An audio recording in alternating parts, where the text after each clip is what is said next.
Evrópumálin þeirra og síðan það gjaldmiðilsstefna, ný peningamálastefna og síðan breytingar í sjávarútvegi og landbúnaði. Þetta svona stóru málin og síðan umhverfismálin sem að skipta líka gríðarlega miklu máli í öllu þessu stóra samhengi en já, Evrópumálin þau verða snúin og það alveg ljóst að allavega í mínum huga það þannig að við eigum ekkert að þurfa að taka okkur endilega allt á langan tíma til þess að fá skýra línur í þetta og sjá hvort þetta takist og það bara 2 valkostir að þetta takist eða bara einfaldlega að flokkarnir stíga frá sem viðræðum og senda umboðið annað. En eitt í blaði sem svona kallað blað allra landsmanna en kannski núna orðið blað sumra landsmanna, þar svona gefið í skyn í dag að þetta muni kannski ekki takast.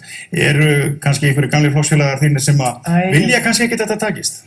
Þú veist, menn hafa skipta skoðanir, það alveg augljóst og ég held að maður finnur alveg að það ákveðnir hagsmunaaðilar sem að vilja bara enga breytingar og hugnuðust þess vegna aðrir flokkar með sjálfstæðisflokknum svona íhaldsfrekar flokkar allra. Þetta kannski lykilorðið, enga breytingar eða breytingar eða enga breytingar? Já, ég held að það sé það. Ég held hins vegar á móti kemur að við sjáum það líka í þessum kosningum. Það verið að kalla eftir ákveðnum breytingum en ég held að menn ekki að tala um það að það þurfi kollvarpa öllu en það eru ákveðin skref sem að mér finnst samfélagið hafi verið að kalla eftir.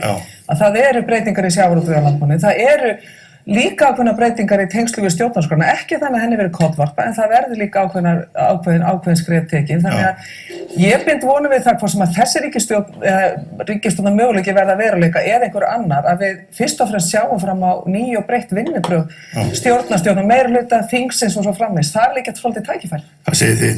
Hvernig leggst þetta í ykkur? Mér finnst þetta áhugavert sem í gangi, sérstaklega því að Sjálfstæðisflokkurinn auðvitað teiknaði sig upp fyrir þessar kosningar sem þann flokk sem stæði gegn kerfisbreytingum og þá kemur það kannski óvart að Viðreisn og Björt framtíð velji það að fara í viðræður með Sjálfstæðisflokknum því þau hafa auðvitað að tala fyrir kerfisbreytingum og það kemur mér óvart að þau sjáu mestu tækifærin til slíkra breytinga með Sjálfstæðisflokknum en ekki annars konar ríkisstjórnarministeri. Ég verð að viðurkenna það kemur mér óvart en það kemur mér líka óvart að minnstakosti formaður Bjartrar framtíðar sem og formaður Sjálfstæðisflokksins, kannski ekki endilega fulltrúar Viðreisnar, tala dálítið eins og þetta sé ekki endilega fyrsti kostur og þá veltir maður því fyrir sér hvert dræfið inni í slíkar viðræður. En ég meina þetta auðvitað svolítið erfitt alltaf að tala einhverju hluti sem þegar það stendur svona limbo ástand yfir en það svona, þetta auðvitað áhugavert, sérstaklega í ljósi þess að það margt sem skilur þessa flokka og ekki síst Evrópumálin sem hér hafa verið nefnt. En ef við nú notum svona samlíkingu með fæðingu að þá eru kannski hríðirnar og þá getur verið langt vegur. Frú er rétt mætt á fæðingardeildinni.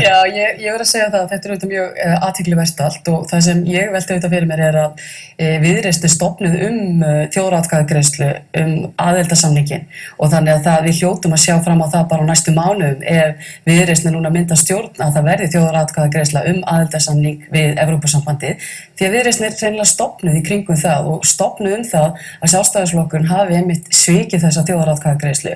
Þannig að ef það verður gefinn afsláttur á því þá það náttúrulega stór undarlegt vegna þess að það eru auðvitað fullt af aðilum sem kusu Viðreisn, sem kusu áður Samfylkinguna vegna nákvæmlega þessa máls. Þannig ég held að þetta verður mjög spennandi að sjá hvað gerist. En það komið fram þannig að Bjarni sagði eitt í viðtalinu í gær að þetta með einhverjum hætti sent til þingsins og þingið tæki þá ákvörðun þetta mál. Mér finnst það mjög merkileg yfirlýsing því í svona prinsippmáli, ég ætti nú að þekka það, hafandi verið í ríkisstjórn sem talsvert fjallaði Evrópusambandið, þá held ég að örlög hennar réðust svolítið að því. Þá held ég að, þá veltir maður því fyrir sig hvað þetta hafi merkt, þessi yfirlýsing að þingið myndi taka yfir máli þýðir það að það eigi að koma fram einhver tillaga í þinginu sem dægi uppi eða á það að leggja það á stjórnarandstöðuna þá væntanlega að leysa því. Þetta náttúrulega, þær eru eldri en 2 vetur, báðar 2 og miklir reynsluboltar og hafa staðið sig mjög vel á sínu sviði. Ég held að þetta fyrstu skrefin. Eigum ekki aðeins að anda rólega og sjá hvað þessi næstu dagar ber í skauti sér en á hinn bóðum að alveg draga fram að það alveg rétt að Evrópumálin þau skipta máli. Þau eru þýðingarmikil fyrir okkur að klára. Við töluðum mjög skýrt í kosningabaráttunni að að þjóðin og við fundum það hljóngur saman hvort maður var inn í framhaldsskólanum eða inn á hjúkrunarheimilunum eða hvar maður var. Fólk vill fá skýra línur í þetta, afgreiða máli, hvort sem maður segja síðan já eða nei.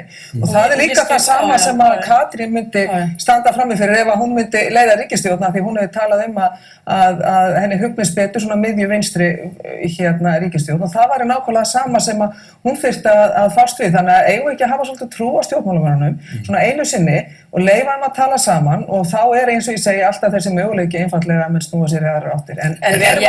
Ég myndi samt segja bara svona aðeins að fá að grípa inn í þetta að manni hefur samt sem hafa virst að þetta sé svona ófrávíkjanleg krafa Viðreisnar.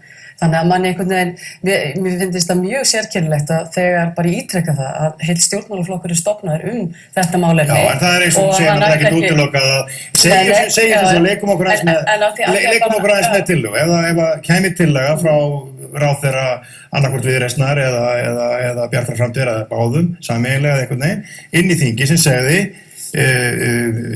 þjóðin skal spurða það hvort hún vilja halda viðræðunum áfram eitthvað slíkt, kann nú ekki hvernig dragur þinglega því kunni það betur en sko ef allir flokkar standa þess að þeir sögðu í kosningabaráttunni að þeir vildu slíka þeir flokkar sem sögðu að þeir vildu slíka þjóðaratkvæðagreiðslu þá eru þetta meirihluti fyrir því máli í þinginu. En hvernig ætlar þá Sjálfstæðisflokkurinn sem hluta framkvæmdarvaldinu að standa í því sem hann hefur áður kallað pólitískan ómöguleika? Ég meina það auðvitað spurningin sem maður spyr sig.